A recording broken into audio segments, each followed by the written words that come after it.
கலைஞர் நூற்றாண்டு ஏறு தழுவுதல் அரங்கத்தில் நடைபெற்ற ஜல்லிக்கட்டு போட்டியின் போது மாடு முட்டியதில் இளைஞர் சிகிச்சை பலனின்றி உயிரிழந்திருக்கக்கூடிய நிலையில் அவரது உறவினர்கள் உடலை வாங்க மறுத்து போராட்டத்தில் ஈடுபட்டிருக்கிறார்கள். விவரங்களை நம்முடைய செய்தியாளர் நவநீத கிருஷ்ணன் வழங்க நாம் கேட்கலாம்.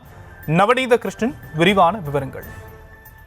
ஷியாம், தமிழர்களின் வீர விளையாட்டுகளில் ஒன்று ஜல்லிக்கட்டு. ஜனவரி மாதம் தொடங்கி ஒவ்வொரு பகுதிகளிலுமே இந்த ஜல்லிக்கட்டு போட்டி விறுவிறுப்பாக நடைபெற்று வரக்கூடிய வேளையிலே மதுரை மாவட்டம் அலங்காநல்லூர் அருகே இருக்கக்கூடிய கீழக்கரை பகுதியில் அமைந்திருக்கக்கூடிய கலைஞர் நூற்றாண்டு ஏறு தழுவுதல் அரங்கத்தில் நேற்றைய தினம் மேலூர் சட்டமன்ற தொகுதிக்குட்பட்ட கிட்டத்தட்ட 1000 ஜல்லிக்கட்டு காளைகள் அந்த வாடிவாசலை விட்டு சீறி பாய்ந்த வண்ணம் இருந்தன. தகுதியுடைய மருத்துவ சான்றிதழ் பெற்ற கிட்டத்தட்ட 600க்கும் மேற்பட்ட மாடுபிடி வீரர்கள் ஒவ்வொரு சுற்றிலுமே சீறி வந்த காளைகளை அடக்கி வந்த நிலையிலே அதே பகுதியைச் சேர்ந்த இளைஞர் ஒருவர் மாடு முட்டியதில் சிகிச்சைக்காக மருத்துவமனைக்கு 108 ஆம்புலன்ஸ் மூலம் அனுப்பி வைக்கப்பட்ட நிலையிலே சிகிச்சை பலனின்றி இறந்தது பரிதாபத்தை ஏற்படுத்தியது அனைவரும் அறிந்த ஒன்றாக இருக்கக்கூடிய வேளையிலே குறிப்பாக இறந்த அந்த இளைஞர் சோழவந்தான் அருகே இருக்கக்கூடிய கச்சரா இருப்பு கிராமத்தைச் சேர்ந்த முத்துப்பாண்டி என்பவருடைய மகனான மகேஷ் பாண்டி வாடிவாசலில் இருந்து சீறி வந்த காளையை அடக்கிய நிலையிலே மாடு ஒரு கொம்பு அவரை குத்தியதிலே படுகாயமடைந்த அவர் சிகிச்சை பலனின்றி பரிதாபமாக உயிரிழந்த நிலையிலே அவரது உறவினர்கள் மற்றும் சகோதரி, தாத்தா, பாட்டி, அம்மா என அனைவருமே மதுரை அரசு ராஜாஜி மருத்துவமனை அருகே இருக்கக்கூடிய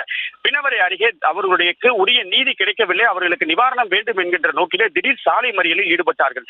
எப்போதுமே பரபரப்பாக இருக்கக்கூடிய கோரிப்பாளையம் நோக்கி செல்லக்கூடிய அந்த பிரதான சாலையிலே இளைஞர்கள் மற்றும் அவர்களது உறவினர்கள் என 100க்கும் மேற்பட்டோர் திடீர் சாலை மறியலில் ஈடுபட்டதால் பெரும் பரபரப்பு ஏற்பட்டது. இந்த பரபரப்பான சூழ்நிலையிலே தகவல் இருந்து சம்பவ இடத்திற்கு வந்த அரசு ராஜாஜி மருத்துவமனையில் இருக்கக்கூடிய புறக்காவல் நிலைய காவலர்கள் மற்றும் மதிச்சியம் காவல்துறையினர் உட்பட 50க்கும் மேற்பட்ட காவல்துறையினர் விரைந்து வந்து அவர்களை சமாதானப்படுத்திக் கொண்டிருக்கக்கூடிய வேளையிலே சில இளைஞர்கள் அங்கே பாதுகாப்புக்காக நிறுத்தப்பட்டிருந்த காவல்துறை வாகனம் மீது கல்லை எறிந்ததால் ஒரு கட்டத்தில் சமாதான பேச்சுவார்த்தை முற்றி அவர்கள் மாறி மாறி ஆர்ப்பாட்டத்தில் ஈடுபட்ட நிலையிலே காவலர்கள் அவர்களை வலுக்கட்டாயமாக இழுத்து காவல்துறை வாகனத்தில் ஏற்றக்கூடிய ஒரு நிலை இருந்து வந்தது.